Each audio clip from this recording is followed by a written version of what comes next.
Hello ఒరే నర్సయ్య, మామ చెప్పమావా. వేరే ఆలు మొగులు ఇద్దరు సరి సమానంగా పనులు చేసుకోండి. ఎట్టో నాకు తెలియదు, నువ్వే చెప్పమావా. పొద్దున్నే నిద్ర లేచాను, ఈదులో కసు దోసి ముగ్గేయరా నువ్వు.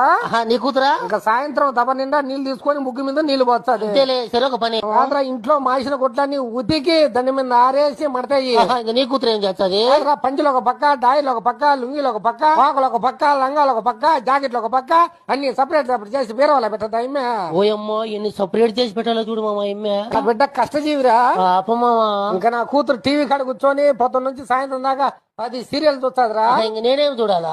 ఆ సీరియల్ మధ్యలో బ్రేకులు వస్తుంటాయి చూడరా స్వామి, కుప్పలు కుప్పలుగా అవి నువ్వు చూడు. ఓయమ్మో, బ్రేకులు ఎక్కువ వచ్చాయి మామ. ఆధారం గానే కేజీ కూర తెచ్చుకున్నారనుకో, ముక్కలన్నీ అమ్మికి. ఇంక నేనేం తినాలా? ఇంక 2 లీటర్ల పులుసు నువ్వే తినరా. ఓయమ్మో, ఈమెకు 1 కేజీ, నాకు 2 లీటర్లా. అదరా నువ్వు సంతోషం ఉండాలనే కదంట నా బాధ అంతా. నీ కూతురు కూడా ఒక రవ్వు పులిసేస్తాలే మామ. ఒట్టి ముక్కలు తేతుంటాదే, 1 రూపాయి పులుసు అంతే. పాపం.